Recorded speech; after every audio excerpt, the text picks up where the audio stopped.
જય શ્રી કૃષ્ણ. એક સરસ મજાનો કોટ હતો. Don't give an LIC type of importance to the OTP type of people. આમ તો આનું સોલ્યુશન છે, મેં કેપ્શનમાં લખ્યું છે, પણ અત્યારે આના એક્સપ્લેનેશનની પહેલાં તો તમે ફીલ કરજો, તમે હોય કે હું હોય, આપણા માઇન્ડમાં પહેલાં એ પર્સન આવવા માંડે. કારણ કે આપણી લાઈફમાં એવા પર્સન આવ્યા જ હશે કે જેને એ ડિઝર્વ કરતા હોય, એના પણ કરતાં પણ આપણે આપણી લાઈફમાં વધારે ઇમ્પોર્ટન્સ આપ્યું હોય, બટ ફોર ધેમ, એ લોકો માટે આપણે OTP ટાઈપ છીએ, વન ટાઈમ યુઝ ખાલી. એની લાઈફમાં આપણું 10% ઇમ્પોર્ટન્સ ન હોય ને આપણે એને આપણું 200% આપ્યું હોય.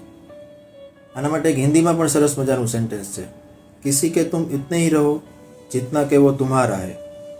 આમાં કોર્ટમાં કીધું છે કે LIC એટલે ઓબ્વિયસલી જિંદગી કે સાથ ભી જિંદગી કે બાદ ભી, પણ OTP ટાઈપના પીપલ એ ડિઝર્વ નથી કરતા. એટલે આઈ હોપ કે આ રિલેટેબલ તમે હોય, હું હોય, અથવા તો મોટાભાગનાને આ બધા એક્સપિરિયન્સ થયા હશે. સો નેક્સ્ટ ટાઈમ આપણે કોકને લાઈફમાં આપણે ઇમ્પોર્ટન્સ આપીએ છીએ તો વી મસ્ટ બી શ્યોર કે એની લાઈફમાં આપણું શું ઇમ્પોર્ટન્સ છે એટલું પહેલાં આપણે જાણવું જરૂરી છે. જય શ્રી કૃષ્ણ.